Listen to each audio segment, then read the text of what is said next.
Kapag galing sa hirap, mas matapang sa buhay. Kung mapapansin mo ang mga taong matitibay sa buhay, sila yung mga taong galing sa matinding hirap sa buhay.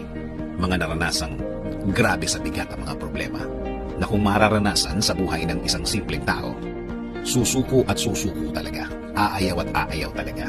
Bigla na lang titigil at tatanggapin na lang ang nangyari. Pero, ang mga taong nag-decide na dumiretso lang sa buhay, sila yung matitibay na. Sila yung na-shape ang pagkatao dahil sa tindi ng hirap ng buhay o kaya sa tindi ng hirap ng sitwasyon. Talagang ang mga darating sa buhay nila sa future ay parang wala na lang. Tama, manggaling na sila sa pinakamahirap, pinakamatindi. Oo naman, nasa kanila ang desisyon kung ayaw na nila. Pero, ano ang pakinabang kung ayaw na sila? Sa bandang huli, sila ang talo. Sabi nga nila, bahala na si Lord. Malalakas ang faith ng